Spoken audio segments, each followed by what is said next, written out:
Olá, sejam bem-vindos ao canal mais uma vez e vamos continuar com a leitura do livro O Milionário de Nazaré, capítulo 10, parte 2. Quinto passo: esforçar-se para alcançar as metas com fé. Porque Pedro teve de dar o primeiro passo em direção a seus resultados. Os comerciantes normalmente aguardam na praia o retorno dos pescadores para receber e comprar os peixes capturados durante a noite. Por isso, Pedro e os outros não reconheceram imediatamente a figura de Jesus em meio à névoa matinal. Quando os discípulos exclamaram: "É o Senhor!", Pedro, em sua excitação, vestiu-se rapidamente e se jogou ao mar, nadando em direção à terra firme. Atravessou até a costa com dificuldades. Os outros seguiram dentro do barco, arrastando a rede cheia de peixes. Se desejar obter bons resultados em sua vida, é preciso que, como Pedro, você tenha a coragem de agir com fé antes de qualquer coisa. É preciso esforço para nadar e atravessar, ainda que com dificuldades, até os bens desejados. Apenas atitudes assim serão capazes de puxar as redes repletas de abundância de dentro do mar de ricas ideias. A mulher que seguiu em direção às suas metas um dia de cada vez.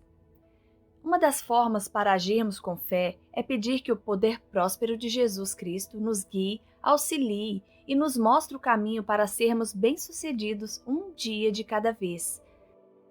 Uma jovem empresária chamada Charlotte acreditava que tudo agia contra ela. Até então, a sua vida fora difícil e repleta de momentos infelizes. Tudo parecia dar errado. Sem dinheiro para estudar, trabalhou como vendedora de loja, mas não gostava da função simples que exercia. Sentia-se feia, sem graça, insegura, e a sua vida em família era cheia de conflitos. Certo dia, quando seus problemas pareciam ser maiores do que era capaz de suportar, visitou uma de suas amigas, uma garota adorável, talentosa, popular, bem-sucedida, e que parecia estar do lado certo da vida. Contou-lhe sua história de miséria, tristeza e decepções. A garota respondeu-lhe calmamente: "Você pode mudar tudo aquilo que realmente desejar." "Como?", indagou ansiosamente a jovem. "Não é difícil, mas leva tempo. É preciso plantar as sementes de um novo tipo de vida e esperar pacientemente para que elas cresçam." O segredo é viver 24 horas por dia acreditando que Jesus Cristo está bem ali ao seu lado, observando todas as suas atitudes, mostrando-lhe o caminho. Tente e volte daqui a 24 horas para me contar o que aconteceu. Charlotte surpreendeu-se com o modo com que a amiga se referiu a Cristo, como se fosse alguém com quem se pode falar a qualquer momento. À tarde, ao chegar à sua casa, notou que a toalha de mesa estava suja. Se Cristo fosse o nosso convidado para jantar, não podemos nos sentar à mesa com esse pano imundo, pensou. Sobre uma toalha de mesa limpinha, colocou pequenos jarros com flores de seu quintal. Arrumou a mesa com todo cuidado e serviu a manteiga em um prato novo. Em vez de batatas cozidas, preparou um macio purê. E para acompanhar, fez um rico e delicioso molho de carne. Se eu soubesse que receberíamos Cristo em nossa casa essa noite, teria me organizado para preparar uma maravilhosa sobremesa, lamentou. Quando seu pai retornou do trabalho, perguntou-lhe: "Temos convidados essa noite?" "Não, pai, somos só nós", respondeu Charlotte enquanto pensava. "Se Jesus estivesse aqui, ofereceria meu melhor sorriso e minha melhor postura à minha família." Sua mãe, cansada e ainda vestindo o uniforme do trabalho, disse-lhe com voz cheia de dúvidas: "Não sei o que deu na Charlotte para preparar um jantar desses só para nós. Acho que ela está esperando que alguém apareça antes de terminarmos nossa refeição." A garota segurou a resposta amarga que passara por sua cabeça e respondeu sorrindo: "Não consigo pensar em mais ninguém para quem eu desejaria preparar um bom jantar do que a minha própria família." Todos se olharam quase sem acreditar no que ouviam, até que o pai quebrou o silêncio. "É isso mesmo, filha. Que pena que não pensamos assim com mais frequência." Porém, o irmão mais novo não conseguia conter o riso, e mais uma vez, Charlotte quase demonstrou a raiva que sentia, mas um pensamento lhe ocorreu a tempo. Cristo está aqui. Em questão de minutos, a família conversava tranquilamente. Mais tarde, a sua irmã lhe informou: é a sua vez de lavar a louça. Comentário que sempre rendia uma resposta atravessada. Porém, dessa vez, a garota não ofereceu resistência e partiu para o trabalho, o que fez a irmã confessar: na verdade, era minha vez, então lavarei tudo amanhã e no dia seguinte. À noite, Charlotte começou a ler uma revista inútil e pensou: eu não estaria lendo isso se Cristo estivesse aqui me observando. E ao jogar a revista fora, ouviu vozes se aproximando da porta. Venha, Charlotte, vamos fazer uma festinha de última hora, ouviu-os dizer. E deveria ir? Sim. Cristo frequentava festas e ajudava as pessoas a se divertir. E durante todo o tempo que passou com os amigos, meditava: Cristo está ao meu lado.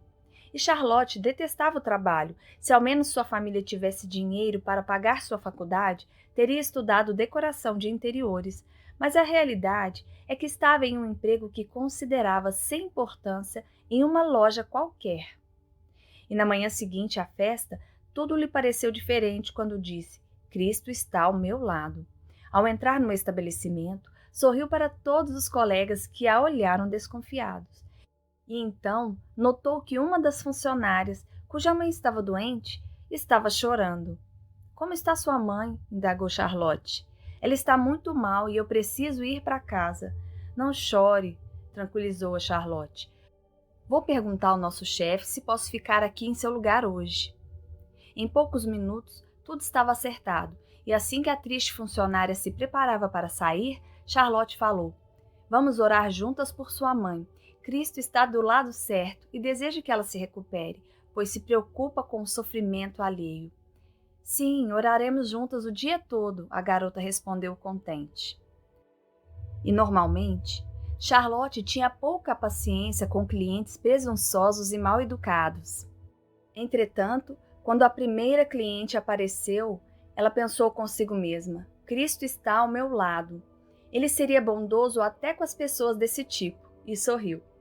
Depois de atender ao pedido da exigente cliente, ouviu-a perguntar: por que não fazem mais vendedoras como essa moça? Ao perceber que estava sendo observada pelo chefe do departamento, Charlotte comentou com o seu superior: podemos nos dar melhor com clientes mal educados se os tratarmos bem. Não há nada mais desgastante do que lutarmos contra nosso próprio serviço.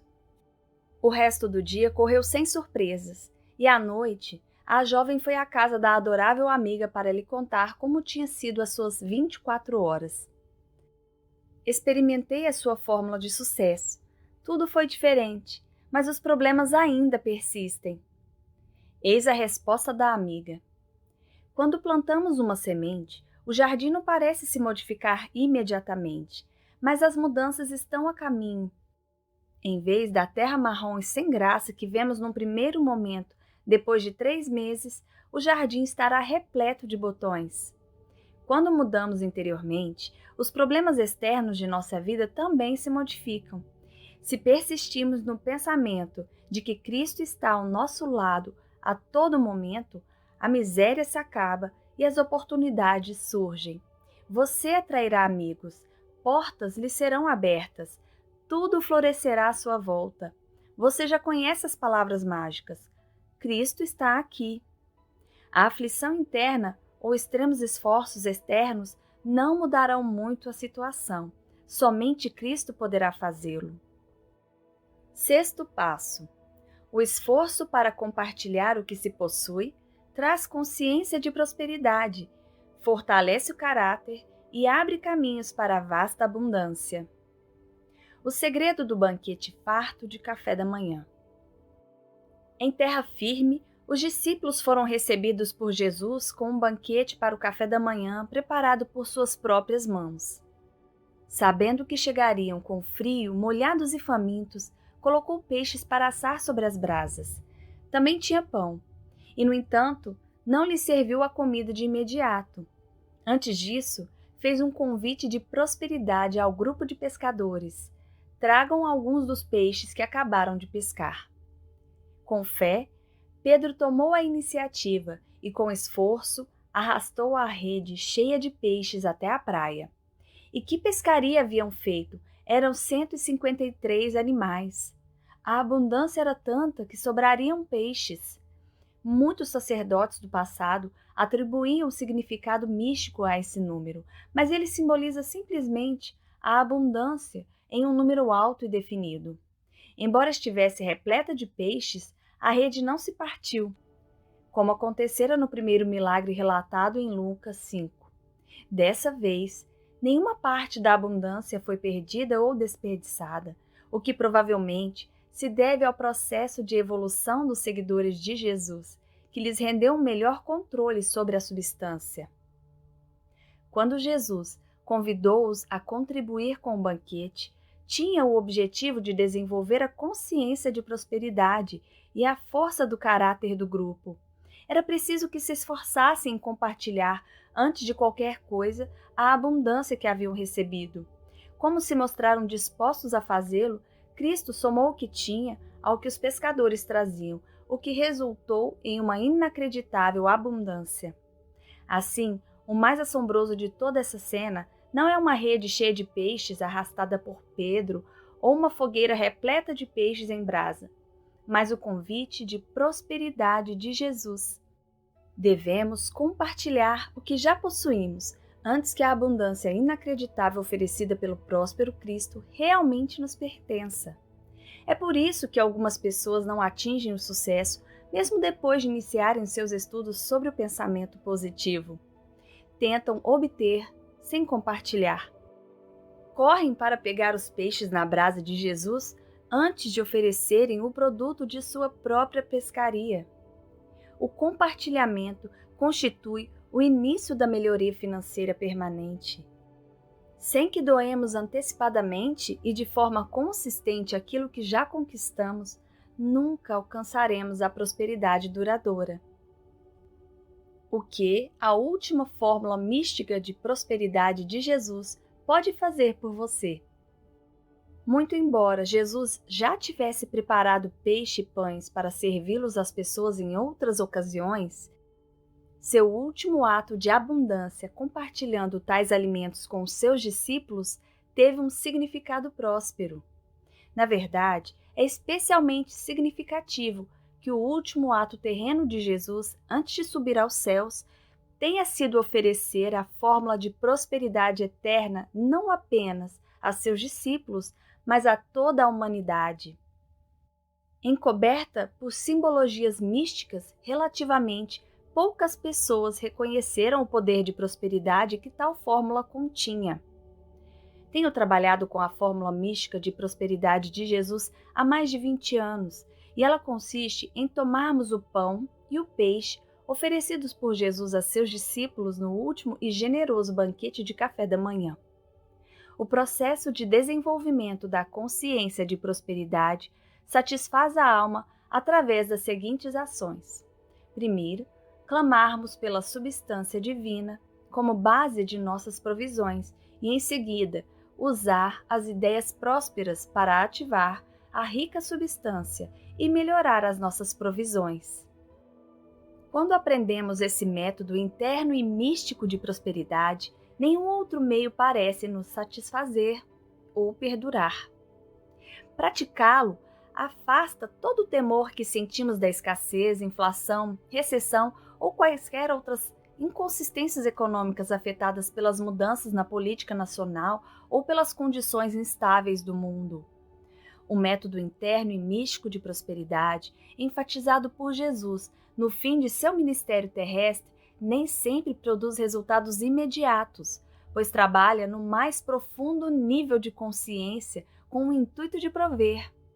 Entretanto, com o emprego do método, as necessidades do indivíduo são atendidas conforme surgem dia a dia. Assim, os resultados financeiros obtidos são bem mais duradouros do que os comuns métodos enriqueça rapidamente, utilizado por consciências mais mundanas.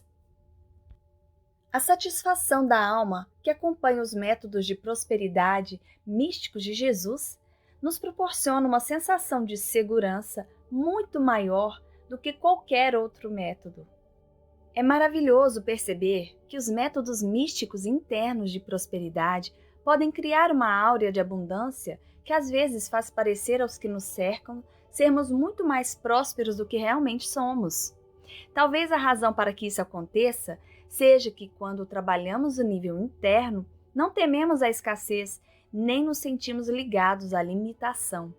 E por isso, tendemos a ser mais generosos em nossas doações e a nos sentirmos mais livres para receber as maravilhosas bênçãos da vida. Como consequência, os que ainda se encontram em uma consciência de provisões material e humana podem até possuir mais recursos, mas os aproveitam muito menos.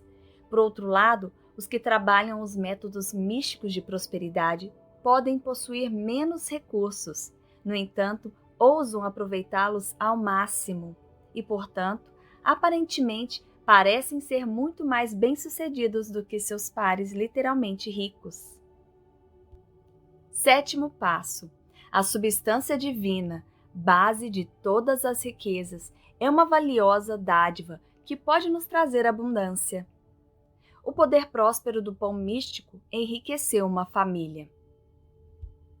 O pão compartilhado por Jesus naquele generoso café da manhã simbolizava a substância divina, ou o corpo de Deus, ou seja, a base de todas as riquezas.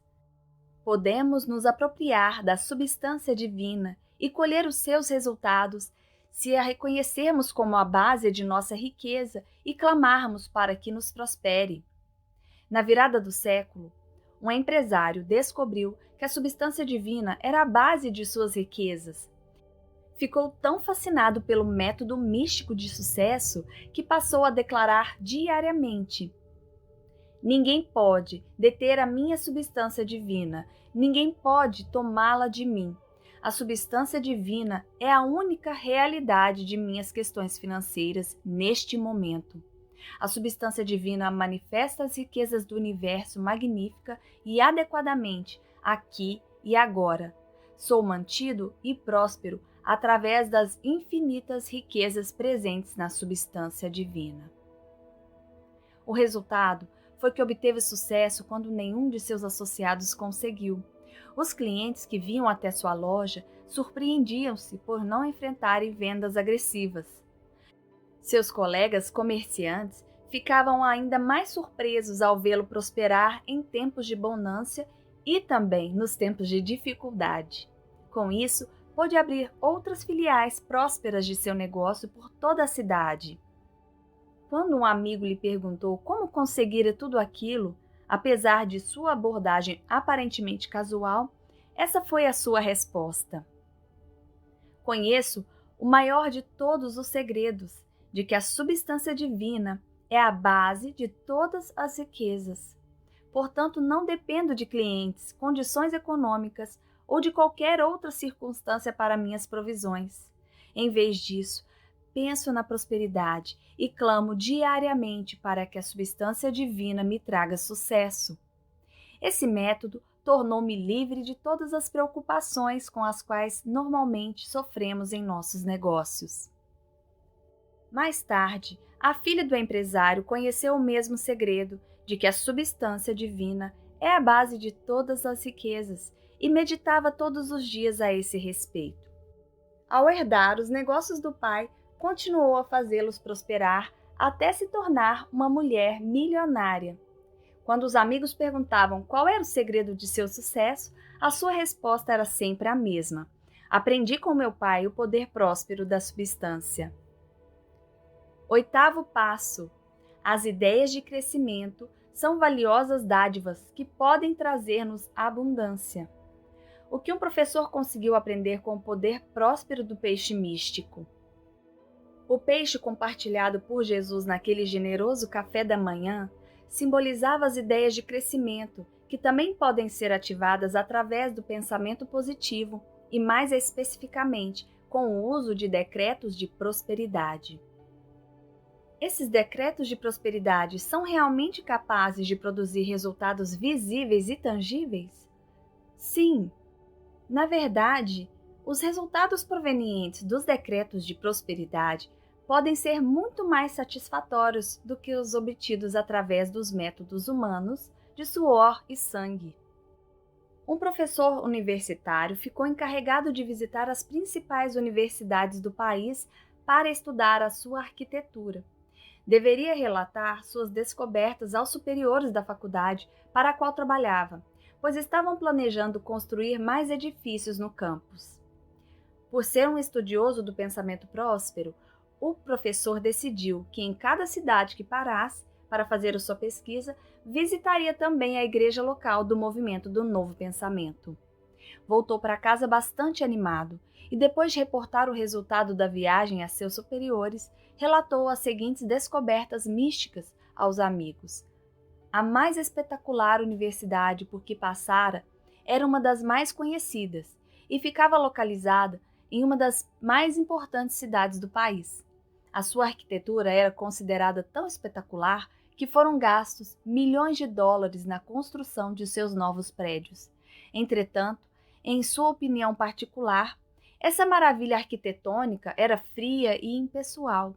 A bela paisagem dos arredores era estragada pelo lixo deixado pelos estudantes por toda parte. O comportamento e a atitude de muitos alunos também o deixaram bastante desapontado. A desorganização e a falta de respeito ao próximo era evidente em inúmeras formas. O professor saiu frustrado da famosa e multimilionária universidade, com a triste impressão de que, de maneira geral, não se fazia jus a seu nome e a seu vasto potencial.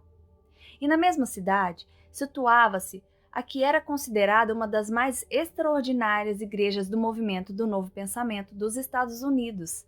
A princípio, hesitou em visitá-la, pois não desejava decepcionar-se 2 vezes no mesmo dia.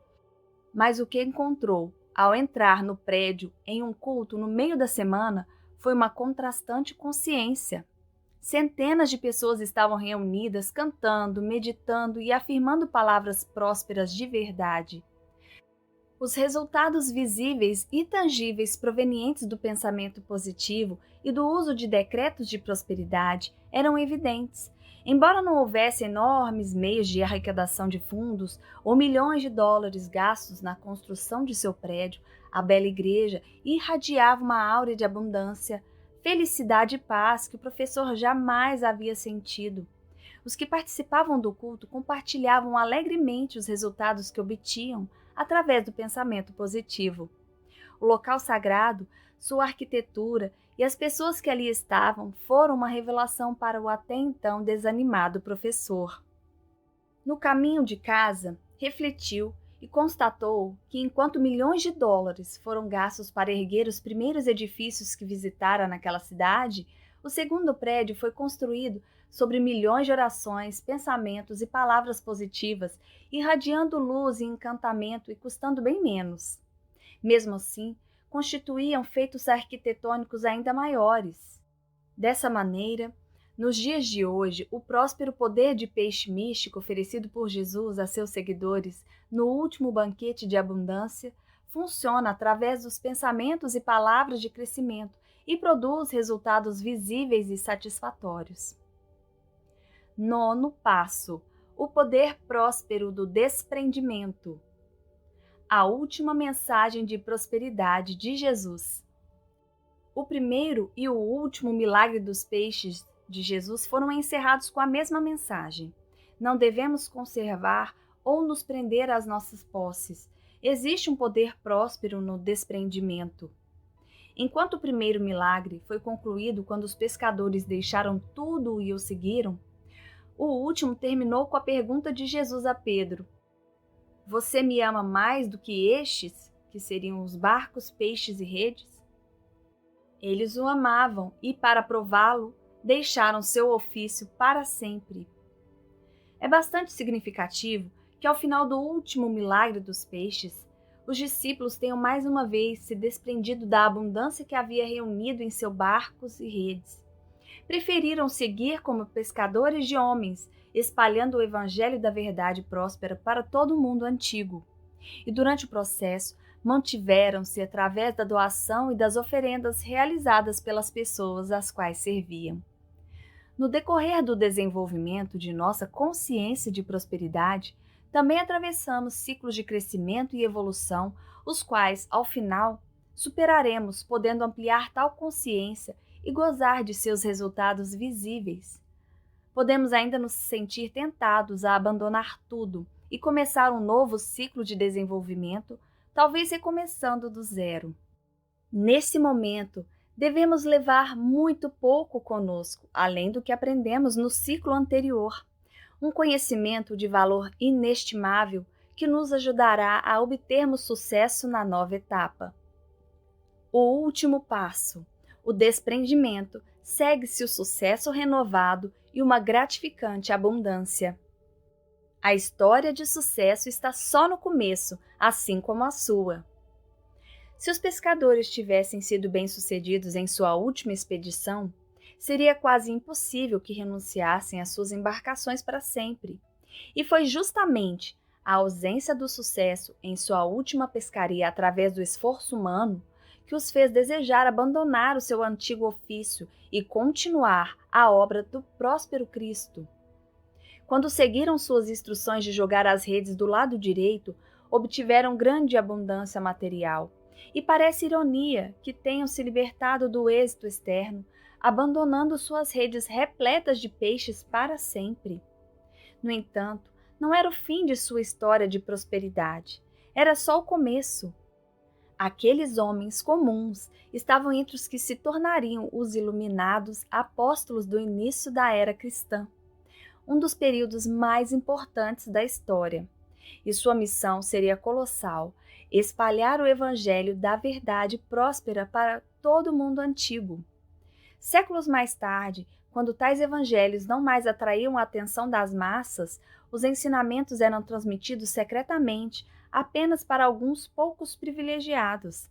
Porém, em tempos de esclarecimentos metafísicos, o mundo está novamente preparado para escutar e absorver a mensagem interna da verdade próspera do mesmo modo que Jesus a transmitiu. Assim, o ministério de Jesus Cristo termina como começou, no mar da Galileia, com peixes e pescadores, ambos símbolos eternos da verdadeira prosperidade e abundância.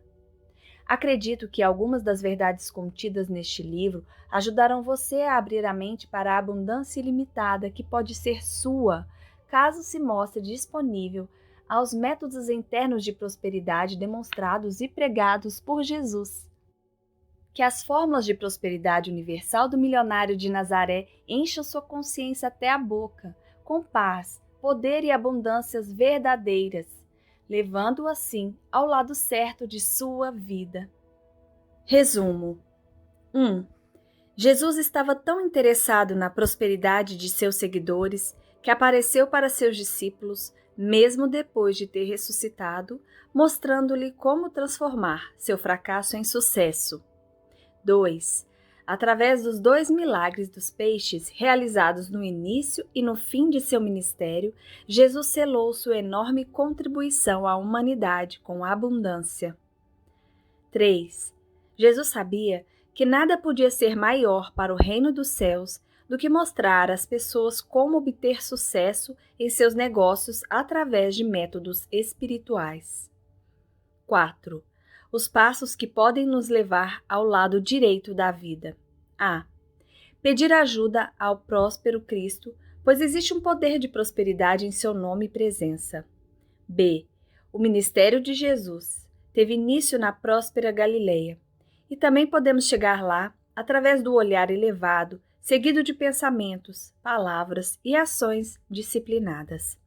C. Quando Pedro e os outros discípulos esforçaram-se do ponto de vista humano, não pegaram sequer um peixe durante toda a noite. Somente quando os discípulos ouviram a voz de seu Cristo vindo da praia, levantaram os olhos e seguiram suas instruções, que conheceram o sucesso. Em vez de nos esforçarmos tanto do ponto de vista humano, devemos elevar os olhos em direção às tarefas e reafirmarmos a nossa fé. Assim, ouviremos as orientações internas de Cristo que nos levarão ao sucesso. D. Jesus prometeu a seus seguidores que, se lançassem as redes do lado direito, obteriam melhores resultados. Nós também podemos lançar redes no mar de ricas ideias através das atitudes corretas. O sucesso depende de atitudes corretas, e foi essa a última mensagem de Jesus à humanidade. E, quando Pedro reconheceu o próspero Cristo, jogou-se ao mar, nadando em direção à terra firme. Os outros seguiram de dentro do barco, arrastando a rede cheia de peixes. Quando nos esforçamos, seguindo com fé em direção às nossas metas, recebemos a tão desejada abundância. F. Embora tivesse preparado um banquete para o café da manhã para seus discípulos molhados e famintos, Jesus convidou-os antes a compartilhar o grande número de peixes que acabaram de pescar. Havia uma razão para isso. O esforço em compartilhar aquilo que já recebemos desenvolve nossa consciência de prosperidade, reforça nosso caráter do grupo e abre caminho para que uma abundância inacreditável se manifeste. G. O pão compartilhado por Jesus naquele generoso café da manhã simbolizava a substância divina, ou seja, a base de todas as riquezas. Clamar a divina substância para que nos torne prósperos é uma valiosa dádiva que pode nos trazer abundância. H. O peixe compartilhado por Jesus naquele generoso café da manhã simbolizava as ideias de crescimento. E o primeiro e o último milagre dos peixes de Jesus foram encerrados com a mesma mensagem. Não devemos conservar ou nos prender às nossas posses. Existe um poder próspero no desprendimento que pode nos levar a novos ciclos de crescimento e abundância. J. A ausência do sucesso em sua última pescaria através do esforço humano fez com que os pescadores se dispusessem a abandonar seu antigo ofício e continuar a obra do próspero Cristo, com o qual obtiveram muito mais do que podiam imaginar. Depois de nos desprendermos de antigas e já superadas formas de vida, surge o sucesso renovado e uma gratificante abundância. Dessa maneira, somos levados ao lado certo da vida. Conclusão. Quando finalmente decidi escrever este livro, depois de ensaiar por mais de 20 anos, tive uma grande surpresa. Ao escrever sobre o surgimento de dinheiro na boca dos peixes e sobre o milagre de multiplicação para alimentar multidões, observei que o mesmo acontecia a meus manuscritos conforme o poder próspero da consciência de Cristo começava a trabalhar. Quanto mais eu buscava rechear estas páginas com os segredos de prosperidade de Jesus, mais prosperidade recebia. Comecei a notar que os 4 evangelhos são dotados de tantas verdades prósperas que não haveria como obter mais do que algumas das mais importantes descritas neste primeiro livro sobre o assunto. Acredito que aquilo que imaginei ser o conteúdo para o livro O Milionário de Nazaré terá de ser transformado em série. De qualquer maneira, o tema desta obra foi tirado da citação já mencionada anteriormente. Dê um peixe a um homem e o alimentará por um dia. Ensine-lhe a pescar e o alimentará pela vida toda. Abençoe-os para que passem a usar algumas das ideias de crescimento descritas aqui, abrindo assim os caminhos para que resultados maravilhosos de toda uma vida sejam colhidos em suas mentes, corpos e questões financeiras. Ao começar a adotar atitude como essa em Nazaré, ou através de suas experiências do dia a dia, desejo que sua vida seja vastamente recheada com abundância, que seus bens se multipliquem cada vez mais. Um excelente começo é manter, com confiança, a promessa de Jesus viva em sua mente. Aquele que crê em mim fará também as obras que tenho realizado, fará coisas ainda maiores do que estas. Fim do livro O Milionário de Nazaré. Espero que vocês tenham gostado do livro O Milionário de Nazaré e que tenha ajudado o maior número de pessoas a quebrar um velho paradigma de que as pessoas ricas não são espiritualizadas. Se você gostou, curta e compartilhe esta mensagem. E por fim, eu gostaria de agradecer a todas as pessoas que nos acompanharam, curtiram, se inscreveram e nos deixaram lindos comentários. Muito obrigada e eu espero vocês no próximo livro.